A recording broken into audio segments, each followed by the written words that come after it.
మీ బంగారం తాకట్టులో ఉందా? నెల నెల వడ్డీ కట్టలేకపోతున్నారా? ఆచారి గోల్డ్ 9030022345.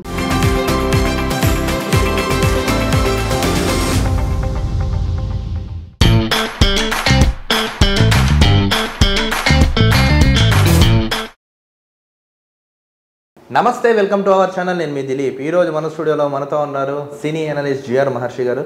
మహర్షి గారు నమస్తే. నమస్తే దిలీప్ సార్. బాలకృష్ణ గారు మొన్న ఆయన పుట్టినరోజు జరిగింది.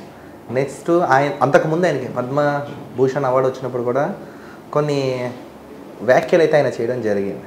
అంటే నేనే పోటీ, నాకెవరు పోటీ రారు అంటే సినిమాలో ఉన్న డైలాగ్స్ని ఆయన చెప్పారు. అసలు ఎందుకు ఆయన అలా మాట్లాడారు? అసలు బాలకృష్ణ గారి ప్రస్థానం అండి ఎలా ఉండేది? ఒక్కసారి దాని గురించి వివరంగా చెప్పండి. బాలకృష్ణ గారు చెప్పింది కరెక్టే కదా, ఆయనకు పోటీ. ఎందుకంటే 50 సంవత్సరాల నట జీవితం ఉన్న వాళ్ళు హీరోలుగా ఎంతమంది ఉన్నారు? చాలా తక్కువ. గట్టిగా మనం చాలా తక్కువ లేదు.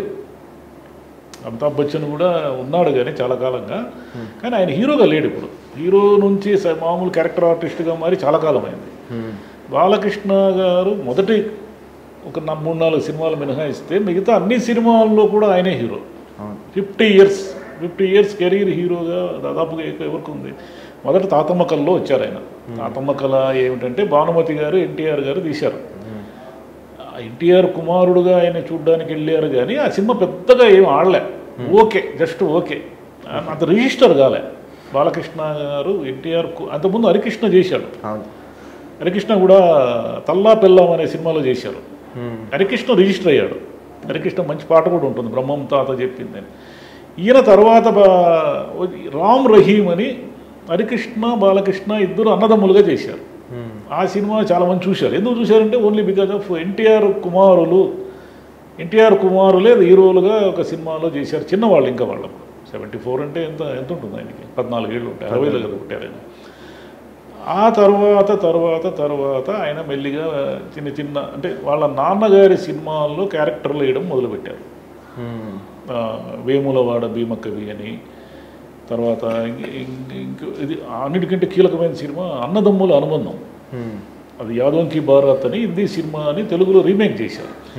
అన్నదమ్ముల అనుబంధంలో ఏమిటంటే మూడో తమ్ముడు గిటార్తో హిందీలో మంచి పాటలు ఉన్నాయి, తెలుగులో కూడా బాగుంటాయి ఆ పాటలు. మూడో తమ్ముడు అంటే ఎన్టీఆర్ పెద్దన్నయ్య, మురళీమోహన్ సార్ రెండో అన్నయ్య, బాలకృష్ణ మూడో తమ్ముడు, చిన్న తమ్ముడుగా చేశారు. ఆయన జోడీగా జయమాలిని చేశారు.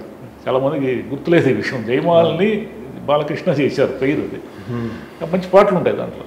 అది అప్పుడు ఎన్టీఆర్ కుమారుడుగా ఆయన బాలకృష్ణ ఇతను ఎవరు భలే చేస్తున్నాడు ఈ పిల్లగాడు అనే రిజిస్టర్ అవ్వడం. అది తర్వాత ఆయన్ని బాగా విపరీతంగా ఆయనకు ఒక ఫ్యాన్ బేస్ ఏర్పడడం ఎప్పుడు మొదలైందంటే దానవీర శూరకర్ణలో ఎన్టీఆర్, హరికృష్ణ ఉంటారు, ఈయన కూడా ఉంటారు.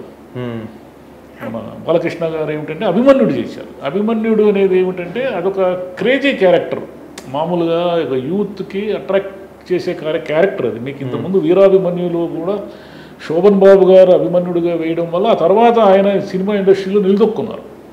అట్లనే బాలకృష్ణ గారు దానవీర శూరకర్ణ చేయడం వల్ల ఏమైందంటే, దానవీర శూరకర్ణలో అభిమన్యుడు చేయడం వల్ల ఏమైందంటే బాగా రిజిస్టర్ అయినాడు. ఆ సినిమా సూపర్ డూపర్ హిట్ కదా. ఎన్టీఆర్ ఒక రేంజ్లో యాక్ట్ చేసిన సినిమా అది. ఆ తర్వాత ఇంకా ఆయన సోలో హీరోగా ఇంకా సినిమాలు స్టార్ట్ అయ్యాయి. సాహసమే జీవితము, తర్వాత విశ్వనాథ్ గారితో మంచి సినిమా తీశారు, జననీ జన్మభూమి అని. అది ఆడలే ఏమైతే. విశ్వనాథ్ గారు బాలకృష్ణ కాంబినేషన్ మంచి సినిమా అది, కానీ ఎందుకో జనాన్ని పట్టించుకోలే. క్రమేపీ ఆయన చాలా సినిమాలు, ముద్దుల మామయ్యని ఇవన్నీ మంగమ్మ గారి మనవడితో ఆయన ఒక రేంజ్, ఆయన మాస్ హీరో రేంజ్ వచ్చింది ఆయనకి. క్రమేపీ బాలకృష్ణ గారిని జనం ఎలా చూడడానికి డిసైడ్ అయ్యారంటే ఇక ఆయన ఏదో అంటే ఏమంటారు, కొంచెం మామూలు హీరో పాత్రలు వేస్తే జనానికి ఎక్కదు.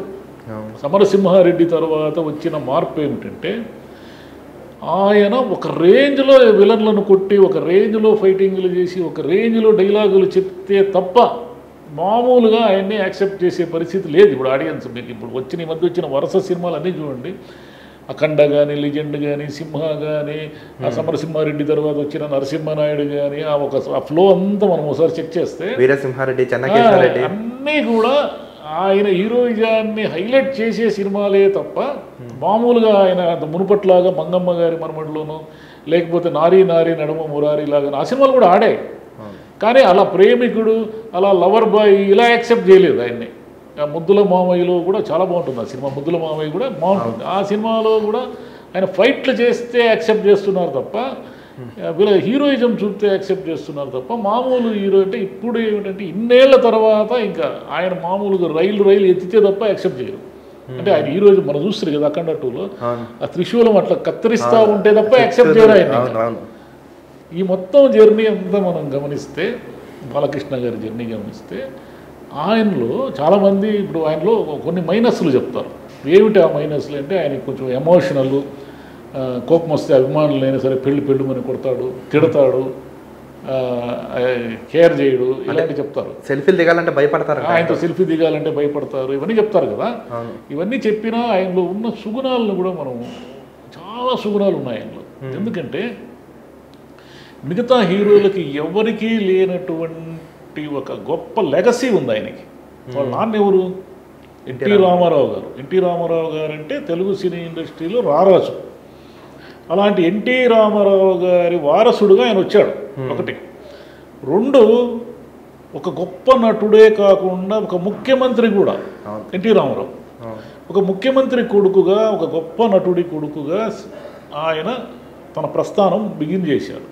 ఈ మొత్తం ప్రస్థానంలో ఆయన ఏదో అభిమానులు పెళ్ళిమని కొడతాడు, తిడతాడు అనేది ప్రచారం అయింది. కానీ ఈ మొత్తం ప్రస్థానంలో ఆయన ఎప్పుడూ కూడా విపరీతమైన గర్వంతో ప్రవర్తించినట్టుగాను, విపరీతంగా అంటే యాటిట్యూడ్తో ప్రవర్తించినట్టుగాను, ఆయన నిర్మాతలు కానీ డైరెక్టర్లు కానీ ఎవరూ కూడా ఎక్కడ కంప్లైంట్ చేసిన దాఖలా లేదు.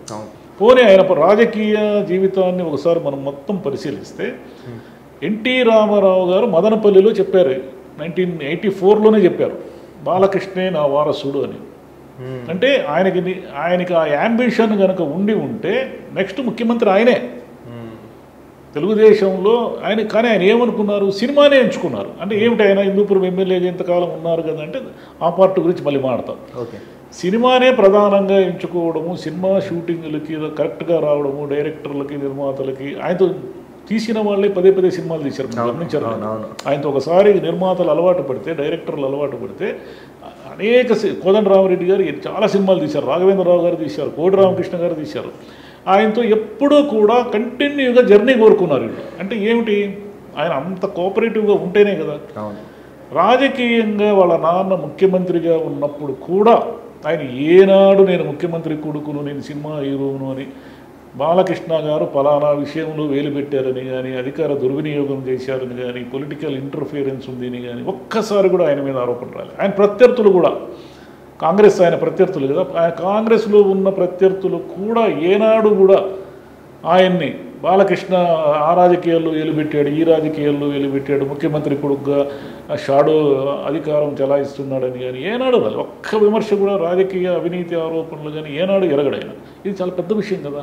ఈ రోజుల్లో సర్పంచ్ కొడుకులే వెనకల సర్పంచ్ అనే కారుకు తగిలించుకొని నానా దుర్మార్గాలు చేస్తున్న కాలం. ఒక ముఖ్యమంత్రి కొడుకుగా, ఒక మహానటుడి కుమారుడుగా ఆయన తన జర్నీని చాలా పీస్ఫుల్గా కొనసాగించారు. కాబట్టి ఆ బాలకృష్ణ గారు ఇంకోటి ఏమిటంటే, మీరు హిందూపురం ఎమ్మెల్యే కావడం ఇదంతా కూడా వాళ్ళ నాన్న హిందూపురం ఎమ్మెల్యేగా ఉండడము, తెలుగుదేశం ఇప్పటి వరకు కాంగ్రెస్ గెలవని సీటులో హిందూపురం ఒకటి. అంటే 1983 నుంచి తెలుగుదేశం పార్టీ పుట్టినప్పటి నుంచి ఒక్కసారి కూడా కాంగ్రెస్ పార్టీ గెలవలేదు ఆడ. ఎందుకంటే తెలుగుదేశం కంచుకోటది. కాబట్టి వాళ్ళ నాన్న వారసత్వానికి ఇదిగా తీసుకున్నాడు హిందూపురం సీటుని. హిందూపురం సీటును ఆయన ఎన్నిసార్లు ఎమ్మెల్యేగా ఉన్నా కూడా ఆయన ఒక్కసారి కూడా ఆ హిందూపురానికి, అంటే ఆ హిందూపురంలో ఏదో అధికారం చెలాయించినట్లు, అక్కడ ఏదో అధికార దుర్వినియోగం చేసినట్టు ఏమి లేదు. ఆ పీస్ఫుల్ ఎమ్మెల్యేగా ఉన్నాడు ఆయన. హిందూపురం ప్రజలు ఎప్పుడైనా పోయి ఆయనతో ఏమైనా చెప్పుకోవచ్చు, ఆయన వింటాడు కూడా. ఇంకోటి ఏమిటంటే, రాజకీయాల్లో ఆయన అనుకుని ఉంటే ఎమ్మెల్యే కావడం, మినిస్టర్ కావడం అనేది చాలా చిటికలో పని కదా. చంద్రబాబు నాయుడు గారు వియ్యంకుడే కదా. ఏమండి ఎవరికి దారిన పోయే వాళ్ళందరికీ ఇస్తున్నారు, నేను బాలకృష్ణను కదా, నాకు మంత్రి పదవి ఎందుకు ఇవ్వరని ఒకసారి కూడా అడగలేదు. ఈవెన్ లోకేష్ తన అల్లుడు వియ్యంకుడు ముఖ్యమంత్రి, లోకేష్ మంత్రిగా ఉన్నా కూడా బాలకృష్ణ పలానా కాంట్రాక్టుల్లో వేలు పెట్టాడు, ఫలానా మిస్యూజ్ చేశాడు, ఫలానా తన వాళ్ళకి కాంట్రాక్ట్లు ఇప్పించుకున్నాడు, లేదా అక్కడ 100 కోట్లు తినేశాడు, ఈ తరహా విమర్శ కానీ ఆరోపణ కానీ ఏనాడు రాలేదు. అది ఎంత గొప్ప విషయం. అది రాజకీయాల్లో ఉంటూ సినిమా ఫీల్డ్లో ఉంటూ ఆయన మీద ఇవి తిడతాడు కొడతాడు అనేటివి చిన్న విషయాలు అంతే కదా. కానీ ఆయన మీద జులుం చేశాడని కానీ లేదా అవినీతి ఆరోపణలు కానీ ఏనాడు రాలేదు. అది ఆయన ఉన్న ప్లస్ పాయింట్. ఇంకో ప్లస్ పాయింట్ ఏమిటంటే సినిమా ఇండస్ట్రీలో అందరూ దాదాపుగా 90% మంది మద్యం సేవిస్తారు. ఈయన ఎంత బోళా మనిషి అంటే అది కూడా దాచుకోడు. ఈయన మ్యాన్షన్ హౌస్కి ఈయన ఒక బ్రాండ్ అంబాసిడర్.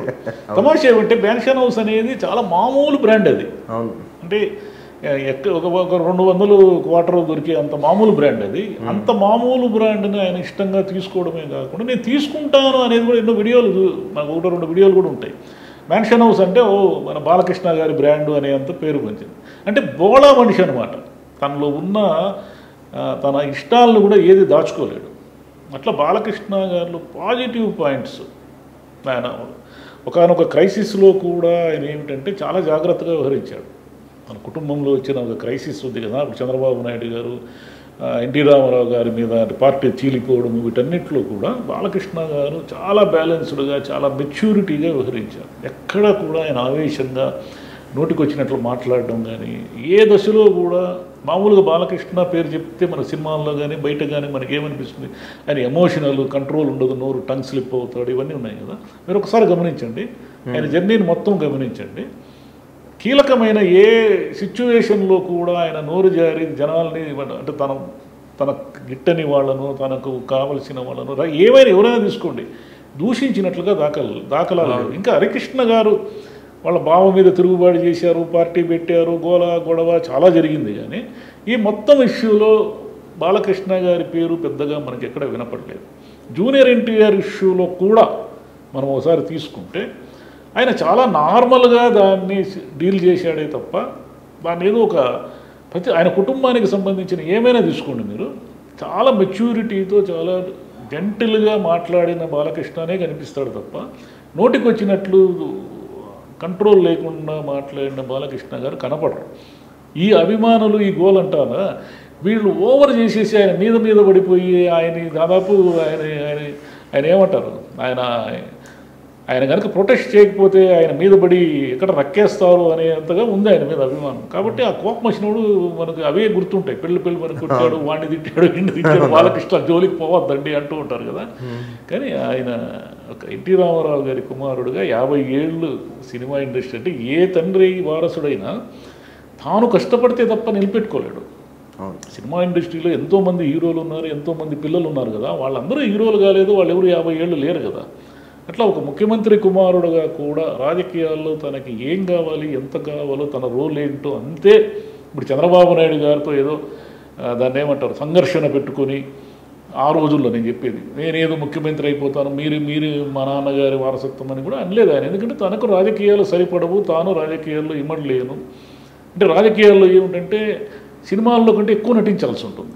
కాబట్టి నేను రాజకీయాల్లో ఇమ్మడలేను అని ఆయన డిసైడ్ అయ్యారు. కాబట్టి అదొక తప్పనిసరి, హిందూపురం తమ సొంతం కాబట్టి అలా పెట్టుకున్నారే. కానీ ఆయన రాజకీయాల్లో ఎప్పుడూ కూడా ఒక వివాదానికి కేంద్ర బిందువుగా కావడం ఎవరు చూడలేదు. ఇవన్నీ ఆయన సుగుణాలు. కాబట్టి ఆయనకి ఎవరున్నారు పోటీ చెప్పండి. ఒక ముఖ్యమంత్రి కొడుకుగా, ఒక మహానటుడి కుమారుడుగా 50 ఏళ్ళు సినిమాల్లో ఉన్నటువంటి బాలకృష్ణ గారికి బాలకృష్ణనే పోటీ తప్ప ఇంకెవరున్నారు ఆయనకు పోటీ వచ్చే అవకాశం ఎక్కడుంది? ఇన్ని ఒకే మనిషిలో కలిసిన వాళ్ళు ఎక్కడున్నారు మీకు? అవును. సో అంటే ఆ ఉద్దేశంతో ఆయన అలా మాట్లాడడం జరిగింది. ఆయన మాట్లాడవచ్చు. అంటే నేను చెప్పేది ఏమిటంటే ఏమీ టాలెంట్ లేని వాళ్ళు, ఏమీ పొలిటికల్ లెగసీ లేని వాళ్ళు, ఏమీ సినిమా లెగసీ లేని వాళ్ళు కూడా తాము ఏదో మహాపురుషులైనట్లు మాట్లాడుతున్న ఈ రోజుల్లో బాలకృష్ణ గారు ఆ మాత్రం ఈగోతో కానీ ఆ మాత్రం అతిశయము అహంకారంతో మాట్లాడిన మాటల్లో 100% న్యాయము నిజము ఉంది. అవును సార్. సో ఆ విధంగా నెక్స్ట్ ఆయన ఏంటంటే స్టైల్గా వాటర్ తాగడం అన్నీ కూడా మనం చూసాం. అంటే బోలా మనిషి అంటారు ఇంకా అంతే. ఆయన బోలానే కదా. ఆయన బోలా కాకపోతే ఇంత జర్నీలో దాన్ని ఏమంటారు, అసలు అధికారమే లేని వాళ్ళు, ఆ బుగ్గ కార్లు పెట్టుకొని గన్మ్యాన్లు 10 మంది గన్మ్యాన్లు పెట్టుకొని తిరుగుతున్న కాలంలో ఒక ముఖ్యమంత్రి కొడుకుగా ఒక ముఖ్యమంత్రి వియ్యంకుడుగా లేదా ఒక కాబోయే ముఖ్యమంత్రి లోకేష్కి సొంత మేనమామ పిల్లనిచ్చిన మేనమామ ఇద్దరు ఆయనే కదా. అవును. కాబట్టి ఇన్ని లక్షణాలు ప్లస్ పాయింట్లు ఉన్నా కూడా ఆయన ఎప్పుడైనా అధికార జులుం ప్రదర్శించగా చూసిన వాళ్ళు ఉన్నారా? కాబట్టి అవన్నీ మనం ఆ పాజిటివ్ పాయింట్స్ అన్నీ మెచ్చుకోవాలి. ఏమంటే బాలకృష్ణ గారు వాళ్ళని కొట్టాడు వీళ్ళని తిట్టాడు అనేది హైలైట్ అవుతూ ఉంటుంది. సార్ ఇప్పుడే ఇలా ఉండేవారా, గతంలో కూడా ఆయన ఉండేవారా? అంటే ఇదివరకు పాతకాలంలో ఎప్పుడు ఆయన మీద వివాదాలు రాలేదు. ఎప్పుడూ కూడా బాలకృష్ణ గారి వల్ల మా షూటింగ్ ఆగిపోయిందని కానీ లేదా బాలకృష్ణ గారు టైంకి షూటింగ్కి రారని కానీ ఆయన నిర్మాతలను ఇబ్బంది పెడతాడని కానీ ఆయన డైరెక్టర్లను ఇబ్బంది పెడతాడని కానీ ఆయన సహనటీనటులతో మిస్బిహేవ్ చేస్తాడని కానీ ఎప్పుడు వార్తల్లో మనకు కనపడగా వినపడగా మనకైతే తెలియదు. ఎవరు అంటే వాస్తవాలన్నీ ఉంటాయి కదా, రికార్డులు ఉంటాయి కదా. ఇప్పుడు ఆయన మొదటి సినిమా తాతమ్మ కళ అనే రికార్డు ఉన్నప్పుడు ఆయన మీద వచ్చిన వివాదాలు కూడా రికార్డుల్లో ఉంటాయి కదా. Okay sir, thank you so much sir. Thank you. చూశారు కదా, మరో టాపిక్తో కలుద్దాం. చూస్తున్నానండి అవర్ ఛానల్.